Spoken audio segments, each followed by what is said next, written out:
Welcome to another episode of Candid, where in this session I'm joined by Colin Timmis, who is the country manager of Xero for South Africa. In this professional conversations format, Colin shares a wealth of insights into how to implement OKRs and what to really prioritize to ensure that teams adopt it, as well as HR's role in really driving true progress within any organization. And then finally, some practical tips on what you can do based on his experience as a country manager to be more productive with your time, to really pay attention where you actually are spending your time so that you can get the best contribution within your career as well as the organization.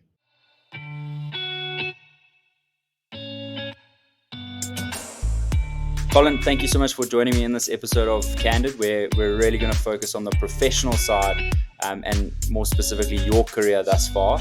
For today, kind of where I want to start off with is what is currently happening within your professional career. Where's the focus and where you're heading right now?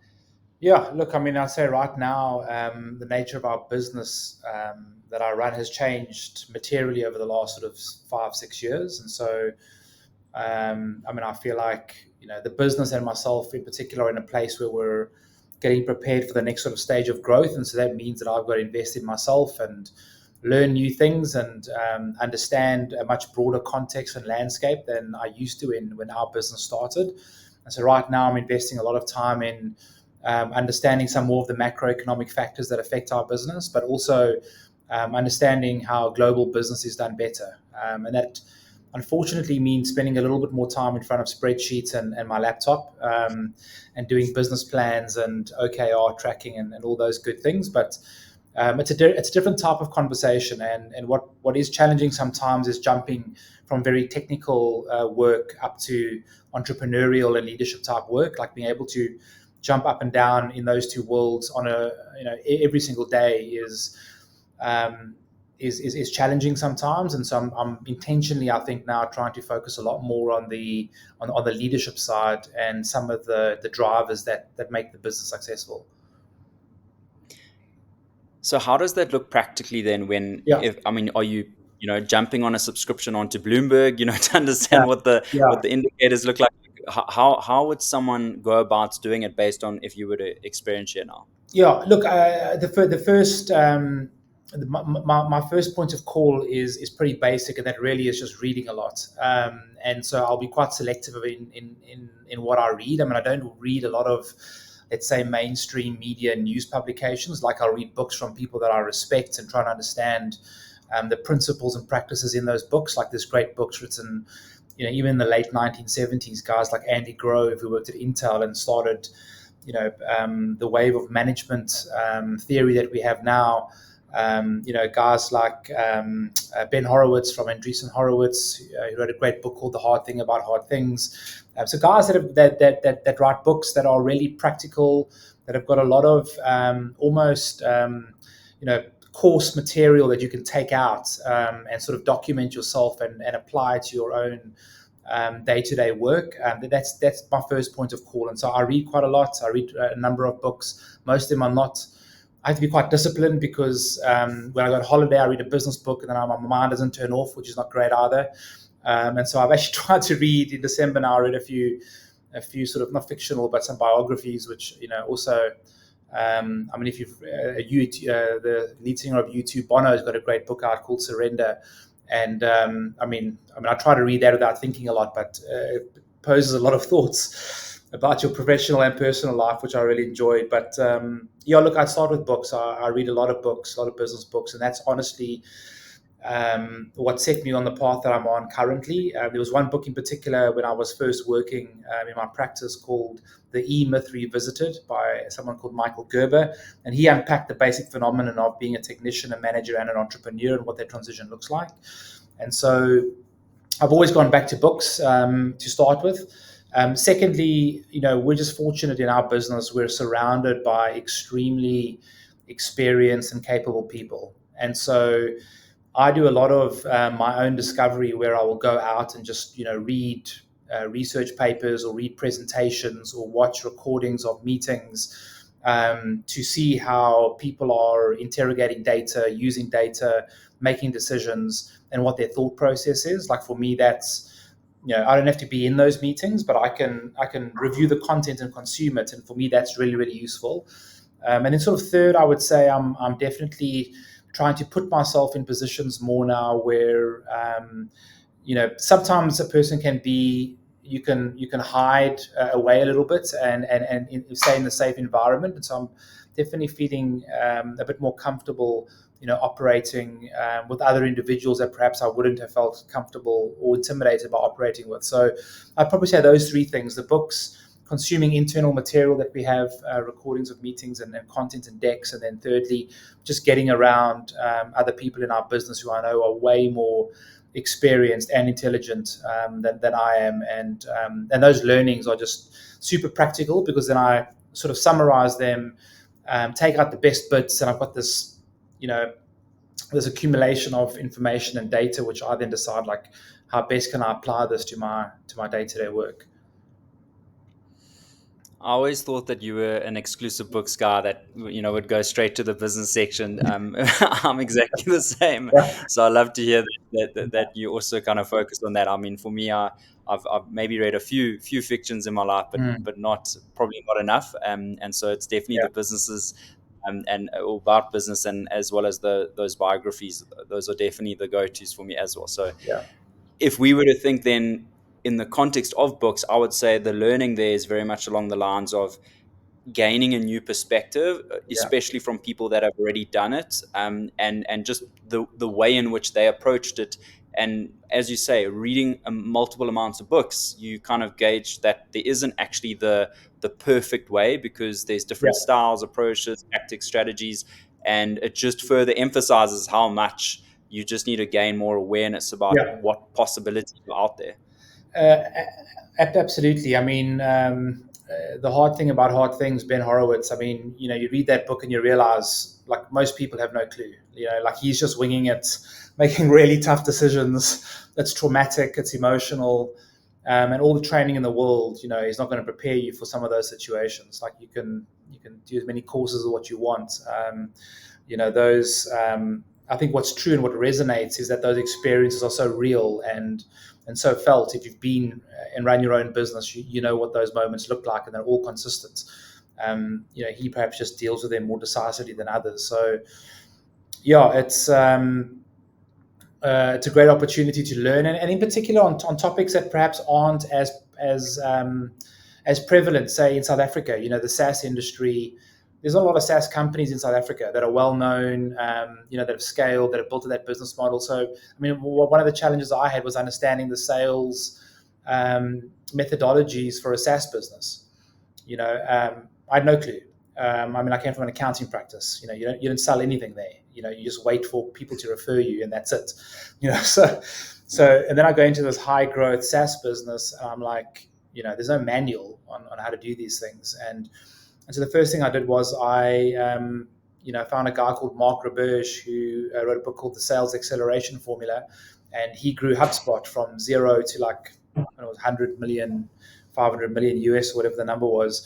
And he literally wrote the Bible on SaaS sales methodologies and pipeline management. And if it wasn't for that book, I mean, I wouldn't know, how to run a sales team. And so, particularly when the industries are not as well known and probably as well studied, and there aren't as many around to learn from other people, and definitely not in institutions, you've got to find those reliable sources of information.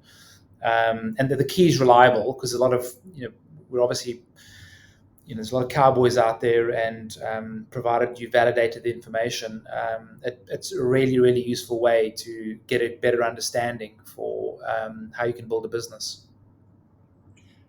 So a lot of people listening or watching are going to ask, okay, well, I've heard about the 5 a.m. club. I've heard about, reading lots of books, but practically then how do you make sure that you are reading, that you're not just using the excuse of, well, I'm busy, there's a lot going on. Like, what are you being intentional about so that that is actually possible? Yeah, look, I struggle with this, to be honest, because I wonder how much an entrepreneur should be motivated. Like, how many books do they need to read? Like, sort of lean towards the theory that you either are or you're not, and like you don't need me or anyone to motivate you to read books. If it's important to you, you'll make the time for it. If it's not, you won't. I think there's far too many people that read things like the 5 a.m. Club and adopt all these programs out of theory because it sounds good. It's what some people say you should do, but there's an innate, like deep core belief or drive that makes other people do it. Where it's not about the consumption, it's about it's actually about the ultimate outputs and what's ultimately going to be generated, which is never ever really satisfied. So it doesn't matter what you consume. That's why you're constantly consuming and reading and growing and stretching yourself. It's because it's an innate core value that you have. If I think of some of the best entrepreneurs that I know, and I think it's true of you read guys like Elon Musk's book, or you read any of these top guys, or even in South Africa, some of the some people that I know well. The objective is never to consume the information. The objective is something far more aspirational and far bigger. It's like a core need they have, to build themselves in a business. So, you can throw 5, bits of content, 5 books at 5 different people, and you'll probably get 5 different results. It comes down to like, what is your gift? What is your purpose? What is your passion? And if it's not, just acknowledge it, and that's fine. The problem we have in society nowadays, I think, is that everyone feels like they have to be a certain way. You have to be this persona, and be this go-getter entrepreneur. But like, if you don't want to be, like, maybe it's not your design, and you don't have to be, and you're just going to burn yourself out trying to do it. So yeah, I question how much motivation there has to be there. If you don't want to do it, like, maybe there's something more technical where you can be an expert in a particular field that's as valuable, but just on a different side of the business. I really love that. I really love that, because for me, first of all, just a quick experience share. Like with reading books, what I found is I go through like an oscillation, or like kind of I really go through 6 months where I won't read any book, and then maybe I'll just be inspired in the moment, where I see a book or someone tells me about it, and all of a sudden that becomes relevant, and I can read that book within 3 days. Yeah. And all of a sudden, like you say, it's less on the input of amount of books, but more on the output of, well, what are you trying to achieve here? Yeah. Is this purely that you can gain motivation, that you can gain insight, and possibly even inspiration, specifically on a particular topic? So Yeah. 100% agree with you there.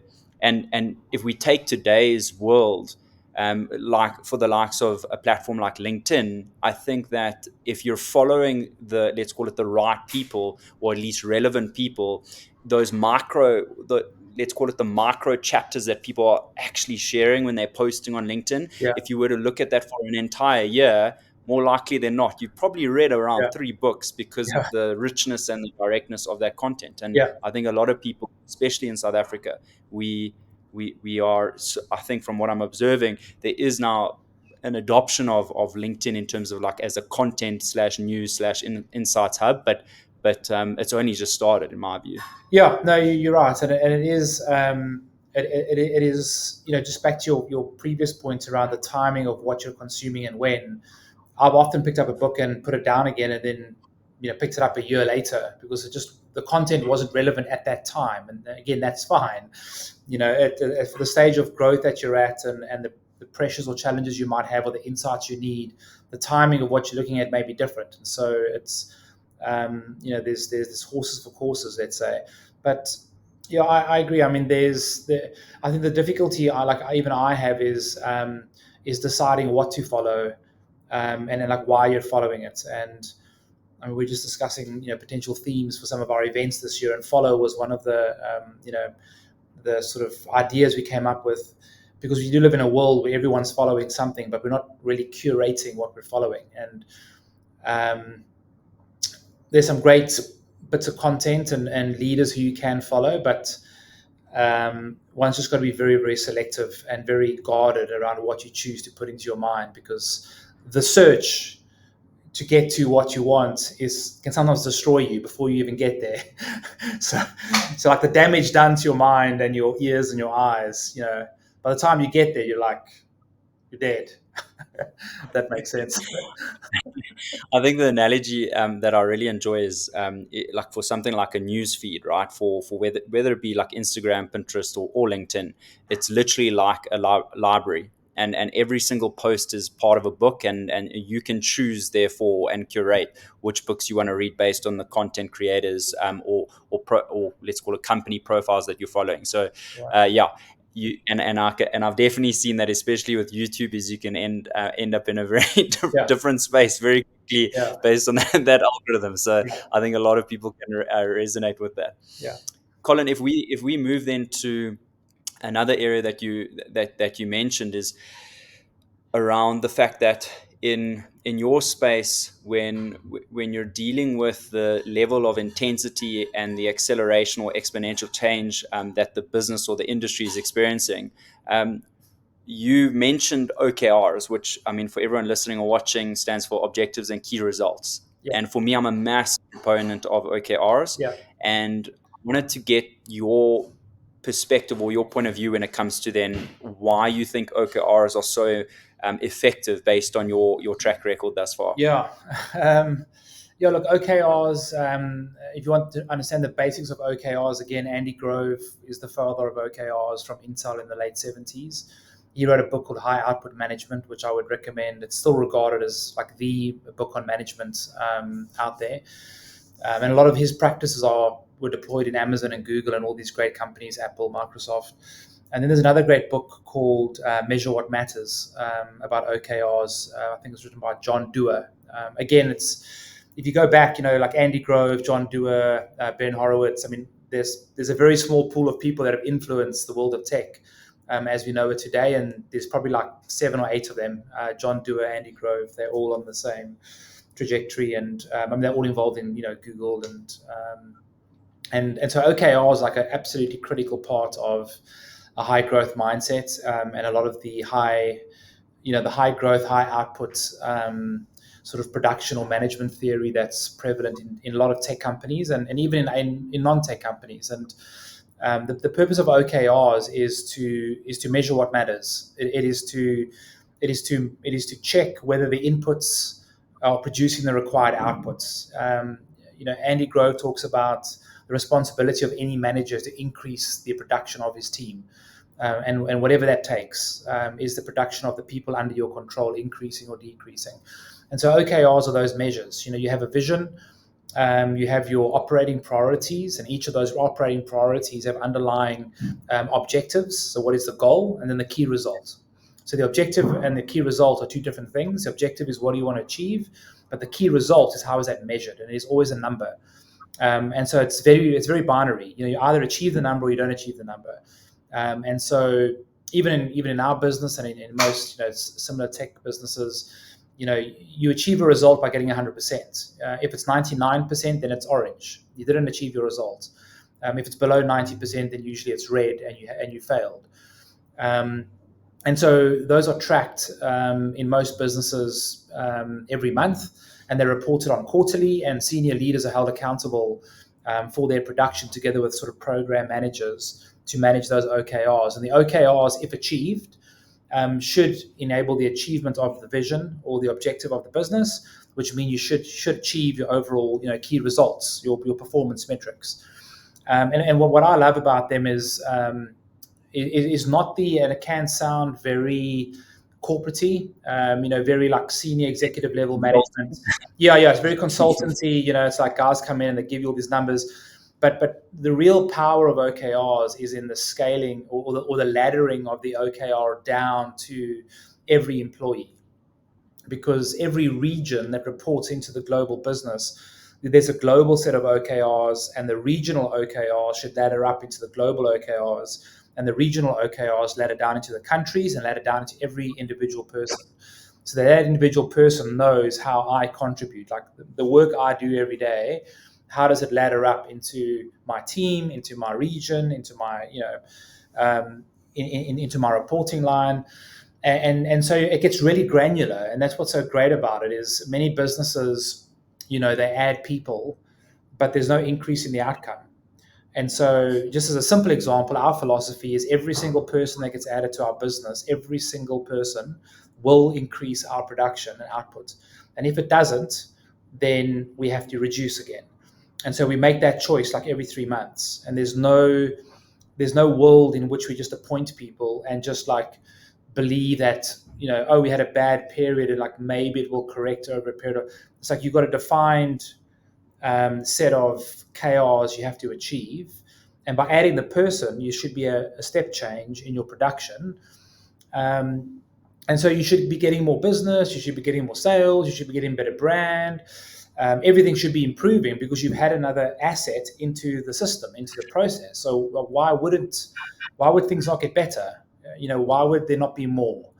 And if there's not more, like that's the very, very first sign that you've got a problem. Now, if it's one person, that's easy to fix. But if it's 5 people or 10 people or 20 people, that's how you end up, bankrupt.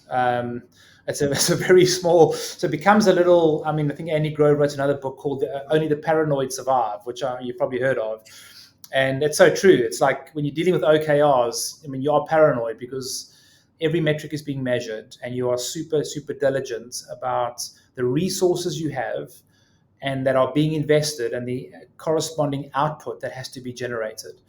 And that is what makes OKR so amazing. It's not a big corporate global parameter for managing a business. It is a very granular and very important method of choosing what you say yes to and what you say no to for every business, especially a small business. I think that's spot on in terms of choosing what you should actually say no to. All right, because I think a lot of people, they get caught up with shiny objects, especially in Yeah, these days with all the technology and new features coming out and new businesses are offering. So yeah, I think that's spot on. And if I can even experience you here, where I've actually failed at implementing OKRs within an organization is when I've tried to do it for the whole organization at once. And so one thing, what do you think of this in terms of my learning is it was the fact that I realized I first had to do it at the management level, at the senior team level, get their buy-in, get them used to it, say for like 6 months. And yeah, then once they were actually confident with it, then we actually implemented, to the rest of the yeah, teams within that. Because my word, it was, yeah, I mean, it was a failure, but it was a lesson learned. yeah. And that for me was the biggest lesson. Yeah, it's a massive challenge, and a lot of, again, smaller type businesses, let's say, these practices are prevalent in all larger companies. But in a smaller business, it's harder because there is a level of operational rigor required to manage OKRs. And even I mean, it's if you don't have an operations director, or an owner who has the time to measure and track and report on all the OKRs, all it becomes is someone's full-time job to track all these projects, and that can, in and of itself, also become a problem. In fact, our experience in our business now is that we've had to really make sure we do just enough of the OKRs and not too much, because we can't go to the level of larger regions. We've got to have something that's palatable for our team because we have a small team and we're lean and we don't have an operations director, so it's us managing ourselves.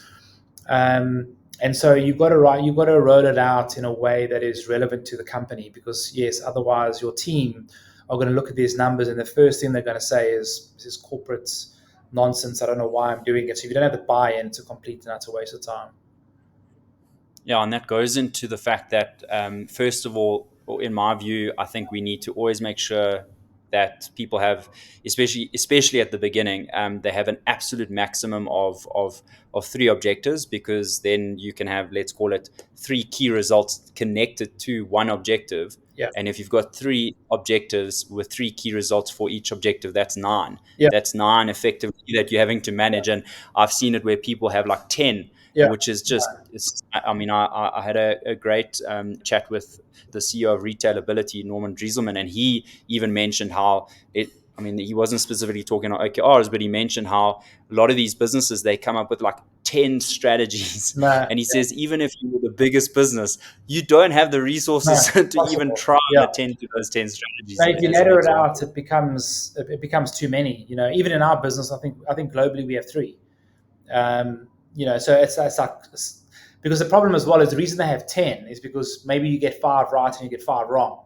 So it's actually a bit of a cop out because you don't want the accountability. And the purpose of OKRs is accountability. And so, the really honest businesses and the really focused ones have less, because if I give you one, it's very clear whether you've passed or failed. If I give you 10, you could probably debate if it's 6-4, 7-3. Well, I did these right, I did those wrong. So the less the better. And I think 3, in terms of operating priorities, is usually one sort of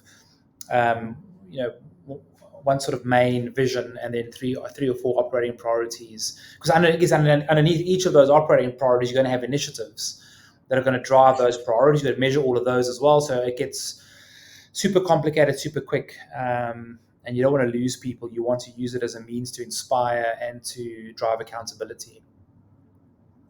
Yeah, and I think provide clarity. And I think for everyone listening or watching, what I always find is that, so like you mentioned earlier with key results, it's measurable. For me, I always like to think of key results as quantitative, and then actually the objectives are actually qualitative. It's not necessarily numbers driven in the objectives. And then I think also in terms of that, another area that I always recommend people consider is that you really focus then on, when it comes to how you articulate this to the team. You mentioned around how it drops, throughout the teams. Another analogy that I've seen, or just an explanation, is seeing it as like a solar system, so that your specific objective doesn't have to directly connect to, say, your direct report, but it has to, from a business point of view, it has to fit in that solar system. So that's also another, again, I haven't necessarily applied that yet, but for anyone thinking of doing it, I think definitely consider, the different views to it. Yeah, it could be, if you think in the terms of like a sales funnel, as long as your OKR is driving a part of the sales funnel, it's not necessarily driving that same part of the funnel, but it's driving a part of the funnel higher up, which indirectly affects one of the OKRs lower down in the funnel, then that's still contributing to the overall health of the funnel. So that sort of the solar system analogy, I think, is probably quite similar. So moving on to maybe a tangent here, and another thing that I really think is always useful for people, especially if you're leading teams, is the fact or the role of HR. Because you mentioned it earlier around, some businesses, they don't have certain individuals that could help with supporting. But the one thing that comes up more and more for me is the role of HR within, any organization, and more likely than not, HR possibly gets involved when you probably at around 20 to 30 people. Then it becomes truly meaningful in its role. In its separation, i.e., a person being accountable for it. So, within your point of view for HR, what do you see HR's role is in an organization? I.e., if I'm an HR manager, or any type of position within the HR department, in helping grow the business, because there's such a negative, or based on my experience, there's such a negative sentiment around HR's role, and I really think that it should be leveraged because it can add value. Look at in our business at Xero, and I think the positioning of HR and the language used to describe HR is first of all important. Like at Xero, we call HR PX, so it's people experience. As you can imagine, at Xero, everything's got an X after it. So we have WX, workplace experience, LX, learning experience. Everything's with an X. So people experience, I think, is a better word than HR, like human resource management compared to people experience. Like just the words you're using to describe the function elicits a different response. If I think of Xero's PX compared to HR, I think before you get into the actual functions or roles, what's most important is that you can't appoint any functional head like PX or HR and expect it to plug a gap that's being created by the leader.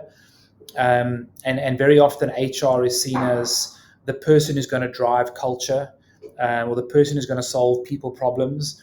And I mean, we don't have a PX or HR person in our business in South Africa full time. Our approach has been that if we as leaders are demonstrating the right behaviors and treating people in a way that we'd want to be treated, then you probably have less of a need for HR or PX. And so that's been the primary focus, is in making sure, and I think that's true of any business. If the leader or the founder or the people or the person that people look to is not setting a great example, is not creating a great culture, no HR person is going to come in and fix that. And very often that's what happens. The leader creates a dysfunctional environment, is not really a leader. People don't really want to follow that person, or they do want to follow them, but they just lack the EQ to be able to support and enable the staff, and they've got no desire in building culture. So then they just plug in an HR person and make that their responsibility. And I don't think that's their responsibility. Like, it's not the job of HR or PX to build culture and to drive the overall, sort of values of the business and to embody those values. That's embodied in the leadership. So from my experience, like just working at Xero for the last few years, that's one thing where, I've definitely reimagined what and how important, PX or HR is. And to your point, it's easily it's easily one of, if not the most important parts of the business. So much so that we are compensated as leaders on our feedback from our teams, the 360-degree feedback, and we survey our teams every 2 weeks, I think it is. Every 2 weeks they get 5 or 6 questions, and we track a thing called ENPS, Employee Net Promoter Score, every month, per team, per report, and you are remunerated based on that. So while you might be a salesperson getting commission, if you're a sales leader, you're going to get comped also on the feedback from your team. And so one of the massive benefits we have, and that enables the growth culture. So the indexing on OKRs and high outputs, that can be a very tiring environment as well. It can be a very draining environment because it is very binary. There's no room to move. People with long stories don't usually last very long. So you've got to create an environment that's supportive of that. And so sometimes there's this dysfunctional environment where you've got this HR that's functioning as almost like a disciplinary, slight culture enablement, plug in the gaps of the leader, as well as a very ambiguous performance, once a year annual review, like it's a 1990s type of thing. And the two just don't gel. It's just a muddled environment. And what I love about our business is, and which I think more, I'm amazed when we even meet with some of our accounting partners that they don't employ this, but it's just the importance of using your HR or PX person to not to build the culture, but to support the culture and to support the efforts of the leaders, and to complement and to provide opportunities for it to be expressed and to grow and to develop. So I think it's about how you approach it. And there's many companies that, it's not about benefits or just about that and benefits and medical aid and kickoffs and all that sort of thing. It's about creating channels where the leadership and values built by the leaders, can reach the team and can be supported and uplifted and made to last like a lot longer. I think, around that HR role from the support, I think that's the key word, because, I've been in a very, very big corporate at Pick and Pay when I did my articles, and like kind of medium-sized businesses as well. And I think the role of HR then, if it's more positioned and then described, whereby the fact that every management person or any person in that position, where they have teams reporting to them, they need to understand that they should own and drive the culture of the business, but use HR to support in possibly administering quite a lot of things, like, for example, getting that ENPS score out, Yeah. arranging the meetings with regards to your OKR Yeah. feedback session. So it's like that project management / administration to support management in Yeah. continuing the progress and the nurturing of the culture. So fully agree with that supportive role. And then I think, again, creating that connection to OKRs as a consequence of effectively implementing OKRs. You mentioned feedback there. You have to have, like, every 2 Yeah. weeks or so feedback, because when the key result figure is, say, not being, kind of is not changing, Yeah. that's the whole point of OKRs, is then to begin the feedback loop of going, okay, why? What's happening? Yeah, What actions have we done that haven't been working? What experiments have we tested that, yeah, the hypothesis has been disproved or something like that? yeah. No, exactly. And then that's when things will start going off track. Then the pressure increases, and people get forgotten, and the reasons for the failures, not that they are always is always an excuse, but there could be extenuating circumstances to why something hasn't been achieved, and very often that's when HR gets involved to try and fix things. So, like, absolutely, like, the people score in your business and how your team is doing is critically important, and it's owned by the people leader. Again, it starts at the top. Like, if you don't have a set of values around which to align, like, how do you work, how do you treat each other. um, you hear stories of people who shout in offices and send snotty emails, and, like, just foreign to me. Like, we just don't see that. Like, people don't behave like that. It's not the way you treat anyone. So, um, when you've got that in your business or your company, it's not going to end well, and HR is not going to be able to fix that. 100%. If we now jump to another topic of the entrepreneurship side of things, because I think from what I've seen on LinkedIn, you spent, I think it was around 12 years as an entrepreneur. First, a tax business that you started, and then real-time accounting, right? Yeah, yeah, And in that experience of being an entrepreneur, talk to me about the fact, or let me rephrase this. So there is a massive narrative that romanticizes entrepreneurship, and there's a business called Beauty on Tap as an example that I've covered in a business spotlight. And Matebe Molise, who is the founder, she had a role at an investment banking business, and I think it was only after like more than 4 years of her having this business that she started on the side, Beauty on Tap, gaining a lot of traction, did she then move? So she didn't kind of start the business from scratch, yeah, leave the job. She actually let it grow first and then move. And I think that yeah, story isn't told enough around the fact that you don't always have to just take all the risks and yeah, that kind of be on the front cover of the yeah, magazine, but at the one percenters. For you, as being an entrepreneur now, moving then into a space where you're working in a business, in a business at a management level, yeah. how has that transition been? Yeah. I mean, the only reason, I mean, this is the first job that I've had, to be honest, because when after I finished my articles, I worked for a very short time at a small, I think, a financial advisory or brokerage, and I started up an accounting department there. And after about 2 or 3 years, like, things weren't going, I mean, they're going well for me, but I just felt like, I wasn't being looked after. And so I decided, well, let me sort of go on my own. And similarly to the story you just shared, I had a little spreadsheet, and I figured that there were probably 8, 9, 10 clients who would probably move with me, and they did, and that's how I started out. And I did that for I think 7 or 8 years, probably 8 or 9 years. But it was traditional accounting practice type work, and I'm not a natural accountant. Like, I'm not a very good accountant either.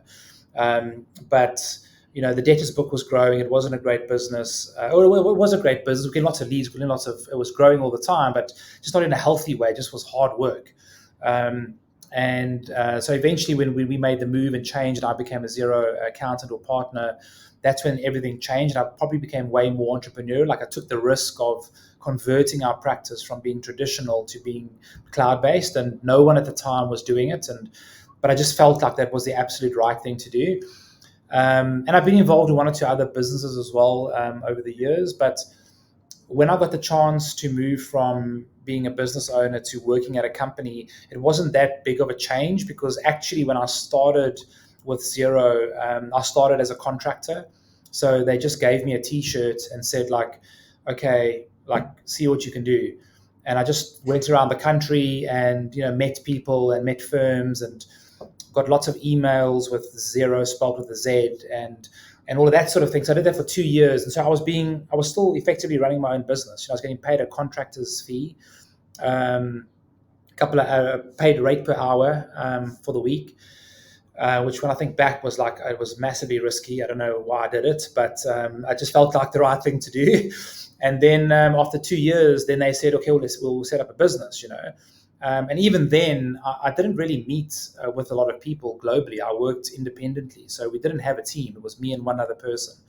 And so we just went around the country seeing people, trying to, speak to practices and accounting bodies. So it's been very entrepreneurial. I think what's the key defining factor has been that it hasn't felt like working in a business. I feel like I'm running my own business, because the business globally has given me the space and the resources to do basically what I want to do. And so, even in some of the stuff we've built, I mean, I can tell you stories it seems like super risky, but they've given me a lot of rope. And so that's what's probably made it feel not like I've ever had a job, really. I still feel like, I can make all the decisions that I need to. And that's what's been so amazing, is when you work in a company that's so well structured, they're willing to do that and back you, to build a business, which we've now done. And now it's very different, and now it's expanding. But to be honest, now is the time when I feel like, okay, now I'm working in a big global corporate business. But it actually sits quite nicely, because that's actually what I want. I'm actually interested now at this stage of my life in learning those newer things, and sitting in meetings with people who have worked at Google and Amazon and Microsoft and Lyft and Booking.com and Uber. And I mean, it's like, where are you going to get that experience from? Like, do I want to go back now and try and open up a restaurant franchise or build some app? Like, no, thank you very much. Like, I'm more than happy learning from like the best in the world. People that have worked with the founders of major companies like Google, and I'm in a room with them. It's like, it's really, really, really, really insightful and useful. So very, very, very, very rewarding.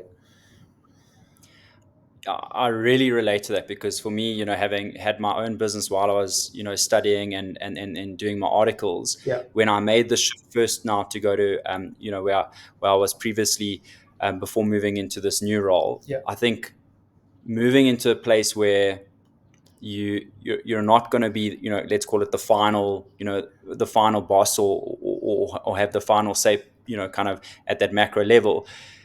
Funny enough, it allowed me to focus a lot more, because as an entrepreneur, you're accountable for everything in the business, and yeah, and and everything at the end of the day does land up on your desk, if it needs to.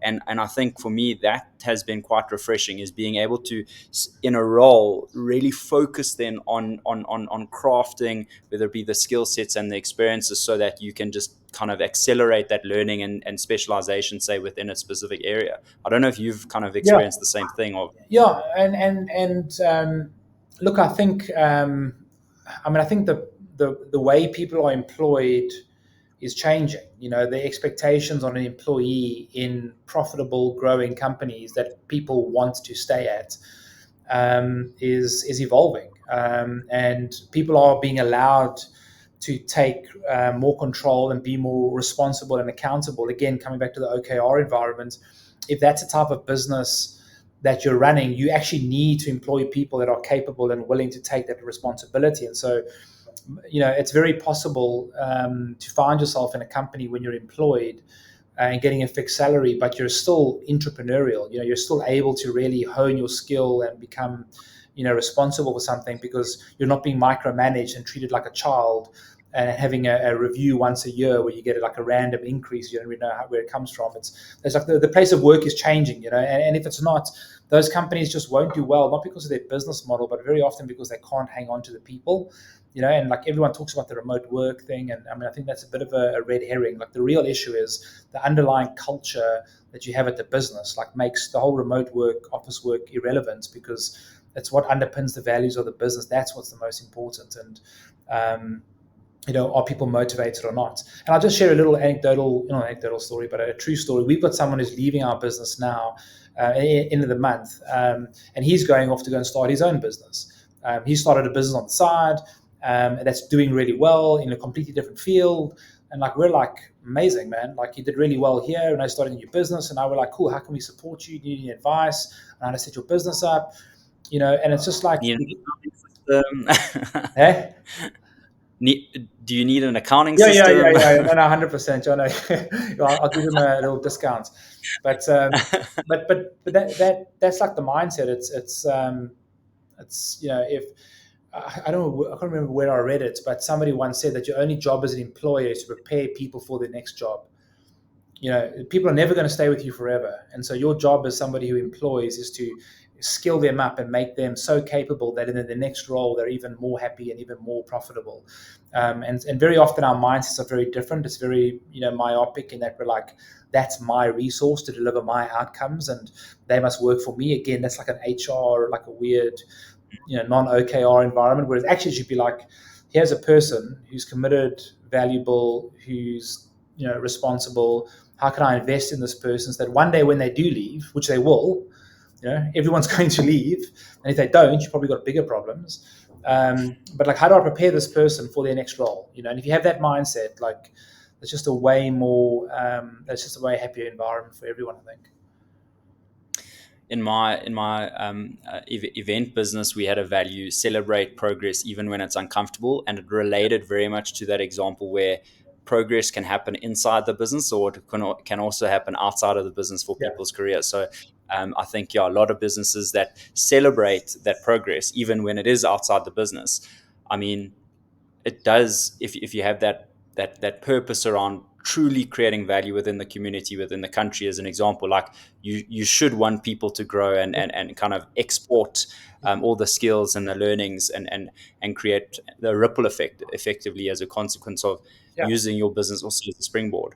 Yeah, and I mean, really, and it's a hard truth to deal with. But if you've properly built your business, it should not be dependent on one or two people and whether they stay or whether they go. If you've built a business that has got proper scalability and processes and systems, and you've worked on your business properly, then it shouldn't have that much of an impact. And if it does, then it was doomed anyway. So yeah. If we look at a final topic, because I mean, the time's flown here, so but if we look at a final topic around your role right now as the country manager for South Africa, I think if that's still the role Yeah. based on what I've been seeing, what or where are you spending your time as a country manager for South Africa of a global business? Like, there's a lot of people now in the team. There's a lot of things happening elsewhere, but where do you actually spend your time and prioritize Yeah. that time? Yeah. So, I mean, I spend most of my time with my primary team, which is the team that runs the functions for the South African business. That's the majority of my time, and the focus of that time is on making sure that there's no challenges or blockers in people's ways to doing their work, and then thirdly, to giving them input into how they can be successful as well in achieving what they have to do in our OKRs or our plan. So that's the majority of my time is around giving that input in that direction, but also setting us up. Probably doing some work that I shouldn't be, more of like operations type role. We're making sure that we're, doing the things we have to with the current team. Then I am spending an increasing amount of time with our global teams. We actually also look after Ireland and the Middle East. And so that while those are small teams, there's some new things on the horizon there. And so it's probably spending a few bit more time with, senior leaders globally and understanding, global strategy and plans and development. And then probably thirdly and lastly is technical. So, I still get my hands dirty in terms of how we build product, our marketing plans, any brand work we're going to do, presentations and content, making sure that our messaging is on point, that we're crystal clear in what we want, our customers to do. So there's a technical aspect where, one would think that in a while that might, drop away a bit, but it's still a very, very important part of the business because getting in front of our customers. Our co-founder Gary Turner once said, "It's a desk is a very dangerous place from which to run a business, and you've got to be in front of your customers." And so we still have a sort of requirement to be in front of our customers, often doing events and speaking and understanding like what is going on, where can we support. So there's that technical aspect. So actually, now that I think about it, if you reverse it around, it fits perfectly into that technical, managerial, entrepreneurial thing that old Michael Gerber spoke about. So technical, building product, getting in front of partners, doing talks, getting messaging right, management of my existing team, inputting operational priorities, making sure that's done. And then third is leadership and entrepreneurial, which is more with our global teams. And actually, I color code my diary in those three brackets. So I've got three colors for my diary, like what's technical, what are deems managerial, and what's leadership. And then I can, run reports and just get a view for my week on, like, why am I spending so much time in the weeds this week, or this month? Why am I spending so much time just doing leadership? Am I losing touch with my customers? And those are the three buckets. Even in my notebook, when I've got ideas or thoughts, or I'm, doing any planning, I just have a notebook, and my notebook has three categories: leadership, managerial, technical. And I fill those buckets. I put people's names next to the side if I need support.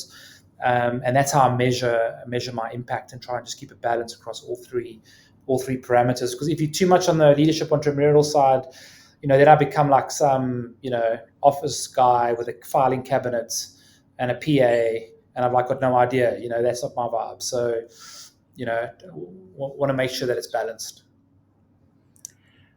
I think that's a great gem to leave everyone with, practically, for them to now go and do, because on both Microsoft Office as well as Google Workspace, Yeah. in terms of their calendar features, you can color code every single meeting in the most easiest way, Yeah. and they've got reporting now on where you're spending your time based on that. So Yeah. I'd 100% challenge or encourage everyone listening or watching to go and do that, to start doing that, no matter where you are, so that you can start being far more conscious about where you're actually spending your time and how much of your time you're spending there. So thanks for sharing that, Gem. Yeah. Colin, thanks so much. I mean, this was a fast-paced one. I really enjoyed the actual rhythm, and I know a lot of people are going to enjoy the insights, the practicalities that you shared today. So thanks so much for joining me, and yeah, wishing you the best in the next financial year. Awesome. Thanks so much. It's been great. Thanks, Grant.